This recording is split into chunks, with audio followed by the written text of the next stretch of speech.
ಸುಕ್ಷೇತ್ರ ಮಂತ್ರಾಲಯದಲ್ಲಿ ಕರ್ನಾಟಕ ರಾಜ್ಯಕ್ಕೆ ಒಳಪಟ್ಟ ರಾಜ್ಯ ಛತ್ರದ ನವೀಕರಣಕ್ಕೆ ಪ್ರಸಕ್ತ ಸಾಲಿನ 2026-27ರ ಬಜೆಟ್ನಲ್ಲಿ ಅನುದಾನ ನೀಡಿರುವುದಕ್ಕೆ ಮುಖ್ಯಮಂತ್ರಿ ಸಿದ್ದರಾಮಯ್ಯ ಮತ್ತು ಧಾರ್ಮಿಕ ದತ್ತಿ ಸಚಿವರಾದ ರಾಮಲಿಂಗಾರೆಡ್ಡಿ ಅವರಿಗೆ ಹೃತ್ಪೂರ್ವಕ ಧನ್ಯವಾದಗಳು ಅರ್ಪಿಸುತ್ತೇನೆ. ಪೌರಾಣಿಕ ಪ್ರಸಿದ್ಧ ಸುಕ್ಷೇತ್ರ ಶ್ರೀಶೈಲದಲ್ಲಿ ಯಾತ್ರಿಕರ ಭವನ ನಿರ್ಮಾಣಕ್ಕೆ ಅನುದಾನ ನೀಡಲಾಗಿದೆ.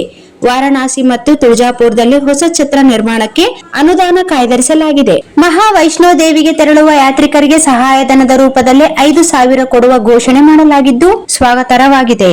ಇದು ಪವಿತ್ರ ಕ್ಷೇತ್ರಗಳ ಅಭಿವೃದ್ಧಿ ಮತ್ತು ಯಾತ್ರಿಕರಿಗೆ ಸೌಲಭ್ಯ ಕಲ್ಪಿಸಿಕೊಡುವ ಉದ್ದೇಶವಾಗಿದೆ.